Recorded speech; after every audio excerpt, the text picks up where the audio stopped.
Hello everyone, आज date है 20 अप्रैल 2022 और द हिंदू न्यूज एनालिसिस में आपका स्वागत है। इस वीडियो में हम द हिंदू की इंपॉर्टेंट न्यूज़ को एग्जाम के पॉइंट ऑफ व्यू से डिस्कस करेंगे। नीचे डिस्क्रिप्शन बॉक्स में Telegram channel Volcano IAS academy का लिंक दिया हुआ है। आप Telegram channel Volcano IAS academy के साथ में जुड़ सकते हैं। वहाँ पर हर exam in UPSC, state PCS and other exams के पॉइंट ऑफ व्यू से काफ़ी इंपॉर्टेंट इन्फॉर्मेशन आप सभी के साथ में शेयर की जाती है। तो चलो स्टार्ट करते हैं। वीडियो को स्टार्ट करेंगे एक ज्योग्राफिकल मैप क्वेश्चन के साथ में। और आज आपका क्वेश्चन ये है कि पारादीप पोर्ट को आपको मैप में व्यू करना है, फिर इससे रिलेटेड हर इंपॉर्टेंट फैक्ट्स को एंड इन्फॉर्मेशन को कमेंट बॉक्स में टाइप करना है। कल हमने आपसे क्वेश्चन पूछा था ताइवान स्टेट को लेकर के, तो ताइवान स्टेट को अगर हम मैप में व्यू करें, ताइवान स्टेट जो है वो mainland China and Taiwan island को सेपरेट करती है। इसके अलावा ये ईस्ट चाइना सी और साउथ चाइना सी को आपस में कनेक्ट करने का काम करती है। ताइवान स्टेट जो है वो साउथ चाइना सी का पार्ट है, लेकिन इसका जो नॉर्दर्न पार्ट है वो ईस्ट चाइना सी को भी लिंक करता है। ये जो ताइवान स्टेट है इसको अदर नेम से भी जानते हैं, जिसमें नेम है फॉर्मोसा स्टेट या फिर ताई हाई। ये न्यूज़ में इसलिए रहा क्योंकि यहाँ पर कुछ टाइम पहले यूएस का एक मिसाइल डिस्ट्रॉयर यहाँ से पास हो गया था, जिसको लेकर के इस एरिया को लेकर के क्लेम किया गया कि विदाउट परमिशन यहाँ से अदर कंट्री जो है इसका पर्सनल यूज़ किया जा रहा है, जिसकी वजह से ये जो स्टेट है वो काफ़ी ज़्यादा न्यूज़ में रही थी। द हिंदू के फ्रंट पेज पर इंपॉर्टेंट न्यूज़, यूपी के सीएम योगी आदित्यनाथ जी उन्होंने एक इम्पोर्टेंट स्टेटमेंट दिया। अभी कुछ टाइम पहले जो हमारी नेशनल कैपिटल है वहाँ पर जहांगीरपुरी वाले रीजन में, यहाँ पर अगर हम देखें तो इससे रिलेटेड न्यूज़ भी आई है कि रामनवमी वाले दिन यहाँ पर कुछ शोभा यात्रा, कुछ प्रोसेशन, कुछ जुलूस निकाला जाता है, जिसको लेकर के यहाँ पर टू कम्युनिटी में कुछ क्लैश होता है और कुछ इश्यूज क्रिएट हो जाते हैं। तो इसको लेकर के यूपी के सीएम ने इम्पोर्टेंट बात बोली है कि अब आने वाले टाइम में जब भी कोई रिलीजियस प्रोसेशन किसी को भी निकालना होगा, उससे पहले आपको एडमिनिस्ट्रेशन का अप्रूवल लेना होगा। ऐसा नहीं है कि आप विदाउट एनी परमिशन आप इस तरीके के प्रोसेशन को रेगुलर कर सकते हो। इसके अलावा यूपी के सीएम ने ये भी इम्पोर्टेंट स्टेटमेंट बोला है कि जो भी हमारे कल्चर में जो भी इम्पोर्टेंट प्रोसेशन है, हमारी ट्रेडिशन के अकॉर्डिंग, हमारे कल्चर के अकॉर्डिंग उन्हीं को फॉलो किया जाएगा। ऐसा नहीं है कि कुछ नया आप लेकर के आ गए कि आज ये दिन है और उसको सेलिब्रेट करेंगे, इसके लेकर के हम जुलूस या फिर शोभा यात्रा निकालेंगे। इस तरीके की परमिशन नहीं दी जाएगी। जो रेगुलर हमारे ट्रेडिशन में, हमारे कल्चर में फॉलो किया जाता रहा है, उसी की अनुमति, उसी की परमिशन लोगों को दी जाएगी। इससे हमारा कल्चर भी सेव होगा और हमारी सोसाइटी में जो डाइवर्सिटी है उसको भी मेंटेन रखा जा सकेगा। ओके, कल एक कमेंट था, उस कमेंट में ये क्वेश्चन पूछा गया था कि हम न्यूज़पेपर को किस तरीके से रीड करें। देखो, न्यूज़पेपर को रीड करने का रेगुलर जब आप स्टार्टिंग करते हो, अगर न्यूज़पेपर को रीड करना, तो आपको नहीं पता चलता है। एक जनरल सी बात है, किसी को नहीं पता चलता है कि कौन सी न्यूज़ हमारे लिए इम्पोर्टेंट है और कौन सी न्यूज़ हमारे लिए इम्पोर्टेंट नहीं है। लेकिन धीरे धीरे जैसे जैसे आप अपने सिलेबस के पास में आते हो, फिर अगर आप प्रीवियस ईयर क्वेश्चंस देखते हो तो आपको पता चलता है कि किस तरीके से क्वेश्चंस उठते हैं। ओके, अब कहाँ पर मारपीट हुई, कहाँ पर दंगे हुए, ये आपके लिए इम्पोर्टेंट नहीं है। लेकिन जो इशू क्रिएट हुआ, जैसे जहांगीरपुरी में इशू क्रिएट हुआ, कम्युनिटी के बेसिस पर वहां पर कुछ क्लैश दिखाई दिए, तो आपको पता होना चाहिए कि हाँ, जहांगीरपुरी में ऐसे इशू हुआ था। ओके, तो इस तरीके से आप न्यूज़ को रेगुलर अपने प्रीवियस ईयर क्वेश्चन पेपर्स और अपने सिलेबस को आप रेगुलर रीड कीजिए। उससे आपको पता चलता रहेगा कि कौन कौन सी न्यूज़ जो है वो हमारे एग्जाम के पॉइंट ऑफ व्यू से इम्पोर्टेंट है। वो बेसिक फैक्ट्स जिनको आप यूज़ कर सकते हो अपने एग्जाम में, वो इम्पोर्टेंट है। पॉलिटिक्स से बेसिस बायस जो क्वेश्चन होते हैं, पॉलिटिक्स से बायस जो न्यूज़ होती हैं, वो हमारे एग्जाम के पॉइंट ऑफ व्यू से इम्पोर्टेंट नहीं होती हैं। ओके, तो यहाँ पर यूपी के जो सीएम का स्टेटमेंट है, उन्होंने हमारे कल्चर को स्टोर करने की, रिस्टोर करने की, प्रोटेक्ट करने की बात रखी है। तो इनका ये जो स्टेटमेंट है वो काफ़ी ज़्यादा इंपॉर्टेंट है। नेक्स्ट इंपॉर्टेंट आर्टिकल है, दिल्ली म्यूनिसिपल बिल जो है उसको प्रेसिडेंट की नोट मिल गई है। ओके, अब ये एक्ट बन गया है।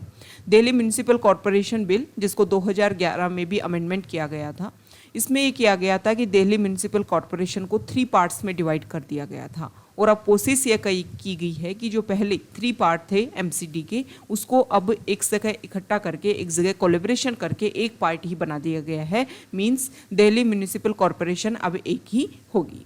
ओके, ये इसलिए किया गया है ताकि जो भी यहाँ के रिसोर्सेज हैं वो अच्छी स्ट्रेटजी के साथ में और अच्छी प्लानिंग, अच्छी सिनर्जी के साथ में मिल करके, कोलैबोरेशन के साथ में, यूनिफिकेशन जब होगा तो सारे रिसोर्सेज का बेटर तरीके से, बेस्ट तरीके से यूज़ किया जा सकेगा।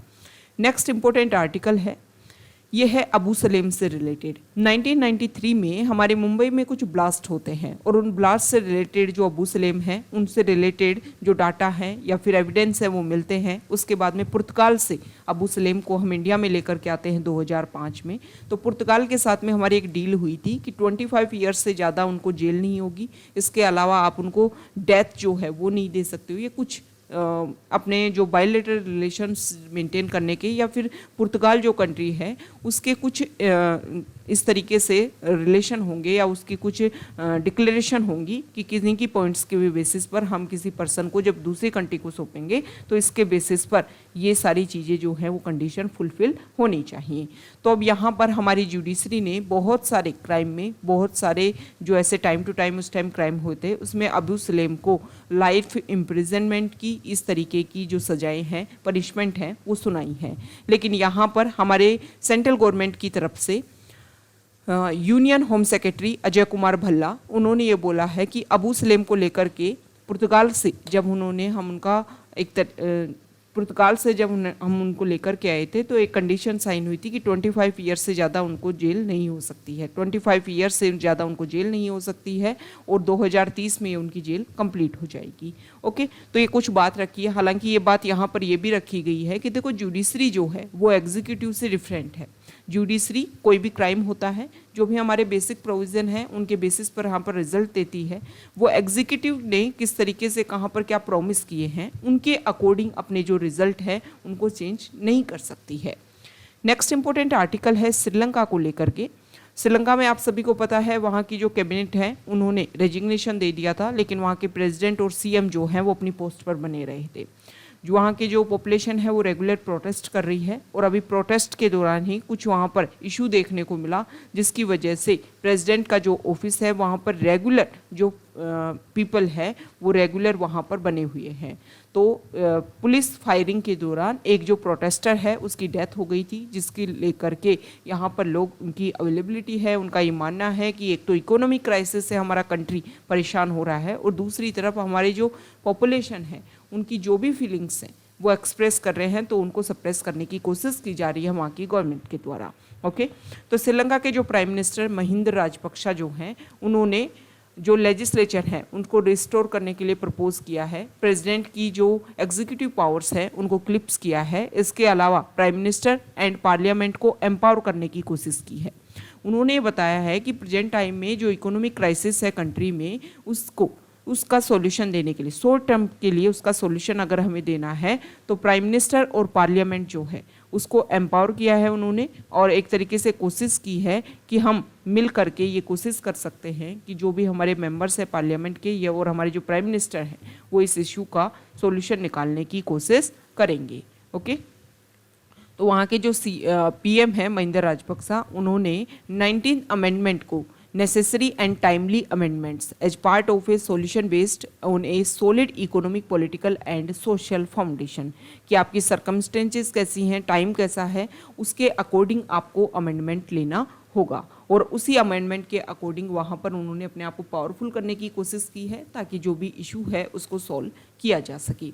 ओके, नेक्स्ट इम्पोर्टेंट आर्टिकल है, यहाँ देखिए ये जो जहांगीरपुरी में जो इशू हुआ था, क्लैश देखने को मिला रामनवमी वाले दिन, उसी के बारे में यहाँ पर बता रखा है कि वहाँ के जो लोकल पॉपुलेशन है उन्होंने बोला है कि हम तो हमेशा फैमिली की तरह रहे हैं, इस तरीके का कोई इशू ही नहीं देखने को मिला है। तो इस तरीके की जो चीज़ें हैं वो कभी कभी वहाँ के लोकल एरिया के द्वारा, लोकल जो पॉपुलेशन है उनके द्वारा कंडक्ट ना करवा करके एक्सटर्नल तरीके से कुछ इस तरीके के जो एलिमेंट्स हैं वो इसमें इंक्लूड होते हैं इस तरीके के प्रोसेशन में और ये जो इशू हैं वायलेंस जैसे इशू वो क्रिएट हो जाते हैं।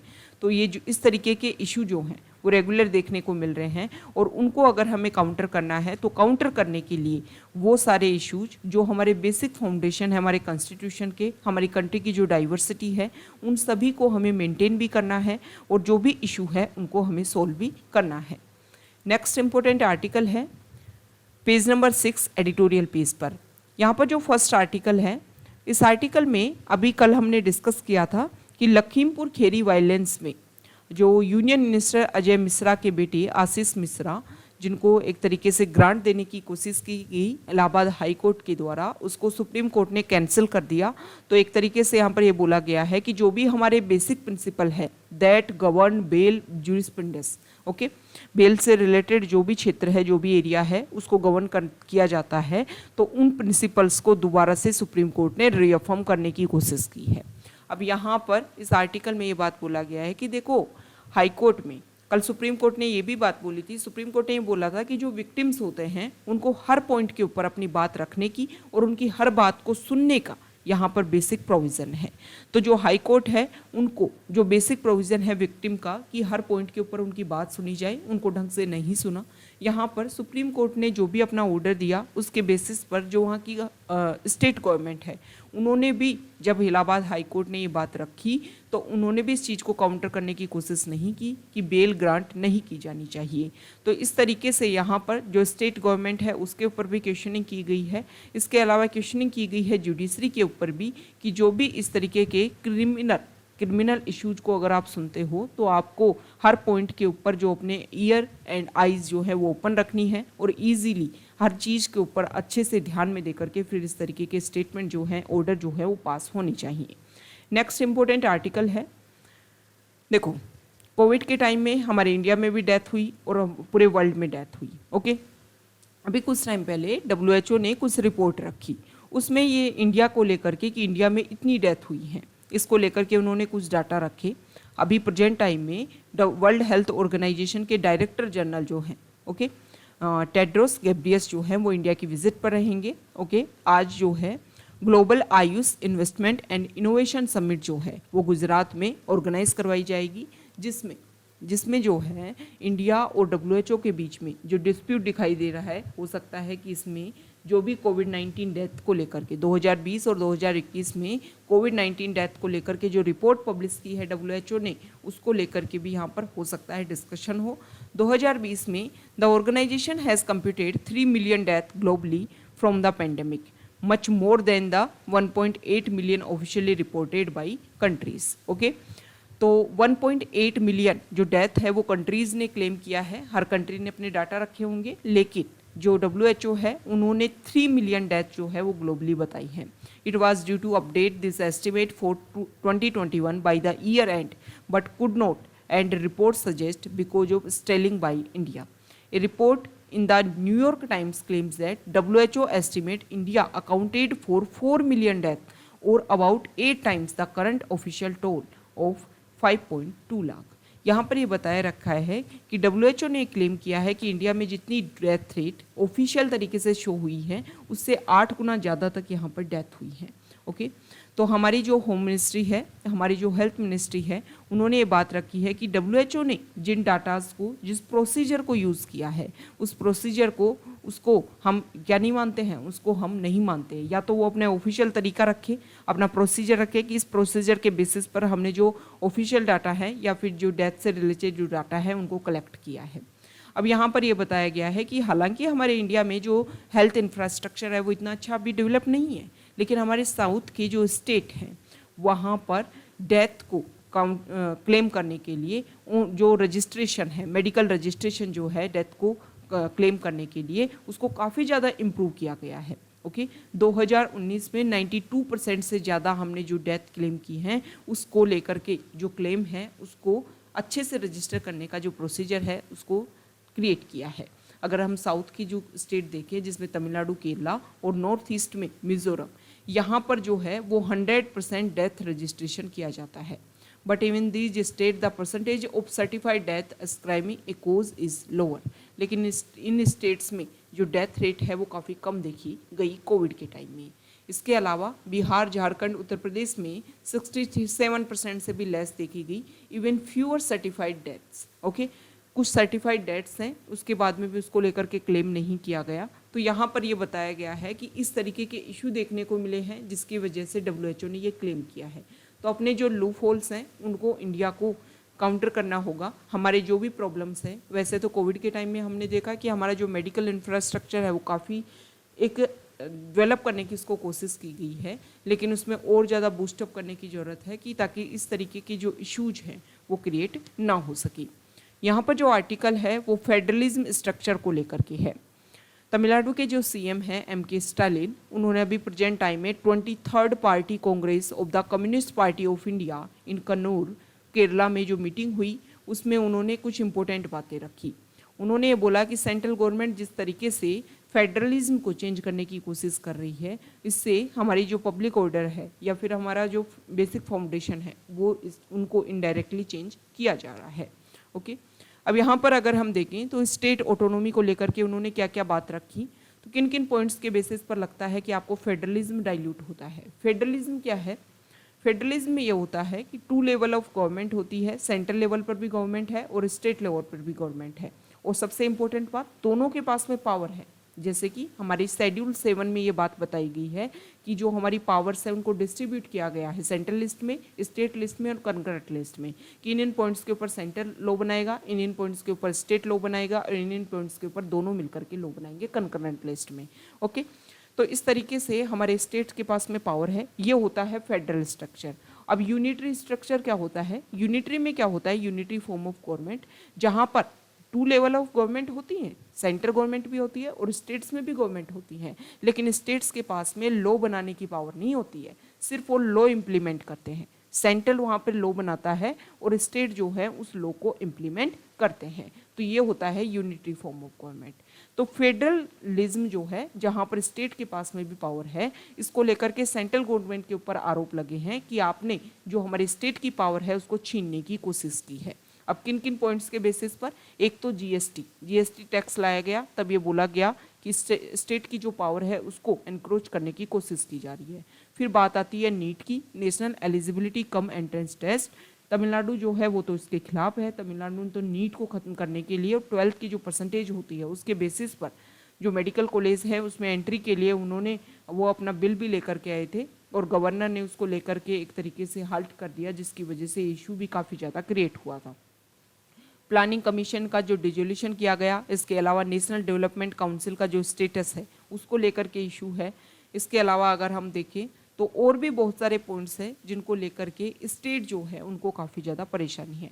इसके अलावा यहाँ पर ये भी बोला गया है कि 14th फाइनेंस कमीशन ने अपनी जो रिकमेंडेशन दी थी कि किन किन स्टेट्स को, जो स्टेट्स हैं उनको कितना फाइनेंशियल एड्रेस मिलना चाहिए, फाइनेंशियल असिस्टेंस दिया जाना चाहिए, लेकिन वो अभी तक कंप्लीट नहीं हो पाया है।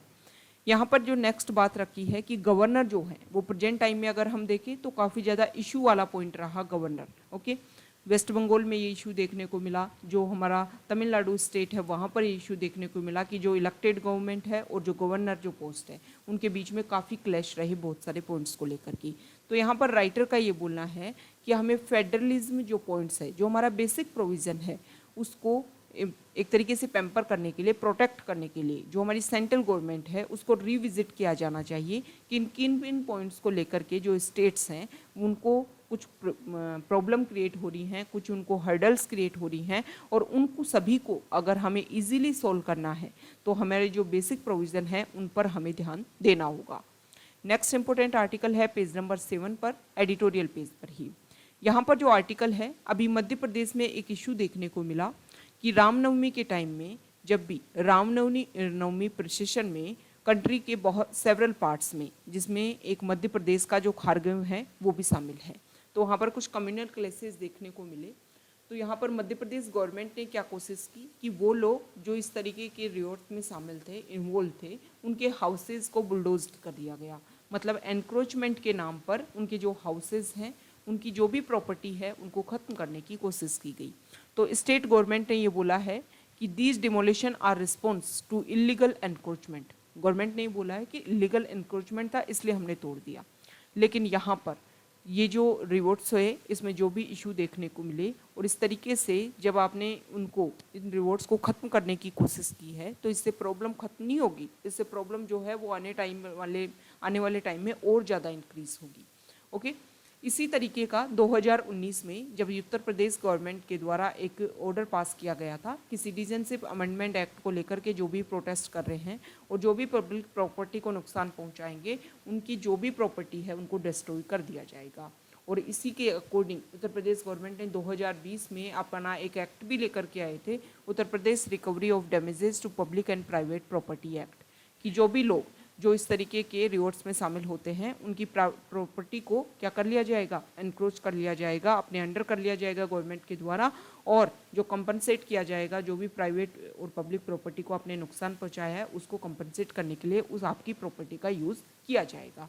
अब यहाँ पर राइटर का ये बोलना है कि भले ही आपने ये रिजल्ट दिया है, ये जो आंसर्स देने की कोशिश की है कि जो भी वायलेंस हुआ उसको इस तरीके से हम खत्म करेंगे, लेकिन यहाँ पर राइटर का ये बोलना है कि आपने जो लोगों की जो घर तोड़े हैं वो उससे आपने इंटरनेशनल जो हमारे लॉज हैं उनको काफ़ी ज़्यादा डिमोलिश किया है। सबसे पहले ये बोला गया है कि राइट टू हाउसिंग एक फंडामेंटल राइट नहीं है, हमारा आर्टिकल 21 है जो है उसके अंडर भले ही इसको रिकॉग्नाइज नहीं किया गया है इंडियन कॉन्स्टिट्यूशन में, लेकिन it is also a well documented right under the international human rights law framework which is binding on India. मतलब हर किसी के पास घर की अवेलेबिलिटी हो, ये भले ही हमारा फंडामेंटल राइट नहीं है लेकिन international human rights law framework के अंडर आता है और इसके लिए बाइंडिंग है इंडिया कि सभी के जो हाउसेज हैं उनको सिक्योर करे, उनको प्रोटेक्ट करे और सभी को हाउस प्रोवाइड किए जाए। आर्टिकल 25 जो है universal declaration of human rights का, उसमें भी ये बोला गया है कि everyone has the right to a standard of living adequate for the health and well-being of himself and his family, including food, clothing, housing and medical care. Article 25 UDHR का जो है वो भी बोलता है कि सभी के पास में घर होने चाहिए, अच्छा फूड होना चाहिए, क्लोथ होने चाहिए और मेडिकल केयर होनी चाहिए। इसी के according ICEHCR international covenant on economic, social and cultural rights article 11.1 इसमें भी रिकॉग्नाइज किया गया है कि हर किसी को अपनी फैमिली के लिए जो एडिक्वेट स्टैंडर्ड होना चाहिए उसका राइट है, जिसमें एडिक्वेट फूड है, क्लोथिंग है, हाउसिंग है and the continuous improvement of living condition. Article 11.1 countries are under an obligation to take appropriate steps, मतलब जो कंट्री हैं उनको अप्रोप्रिएट स्टेप्स लेने चाहिए कि जो वहाँ की पॉपुलेशन है उनको हम हाउसिंग, फूड, जो भी क्लोथिंग है ये सब कुछ ईजीली प्रोवाइड करवा सकें। इसके अलावा ICEHCR का जो आर्टिकल 4 है वो जो स्टेट्स हैं उनको रिस्ट्रिक्ट भी कर सकता है if the limitation are determined by law in a manner compatible with the nature of these rights and solely to promote society general welfare। मतलब उनको बोल सकता है कि आपको जो भी वेलफेयर है उसको इंक्रीज करना है। इसके अलावा UDHR का जो आर्टिकल 12 है वो भी ये बोलता है कि no one shall be subjected to a arbitrary interference with his privacy, family, home और correspondence no to attacks upon his honour and reputation. मतलब आप ऐसा नहीं है कि कभी भी जाके किसी का घर तोड़ दो। इंटरनेशनल लॉ में ये बात रखी गई है कि सबको बेसिक चीज़ें प्रोवाइड करो, लेकिन उन बेसिक चीज़ों पर जाकर के कभी भी जाकर के क्लेम मत करो। इनडायरेक्टली जाकर के आपने उसको तोड़ दिया, उनके जो क्लोथ्स हैं उनको छीन लिए, ये सारी चीज़ें नहीं होंगी। ओके, अब यहाँ पर ये बातें रखी गई हैं कि देखो ये इंटरनेशनल लॉ है और इंडिया ने इसको वायलेट करने की कोशिश की है। अब बात आती है कि देखो ये तो बात हो गई इंटरनेशनल लॉ की।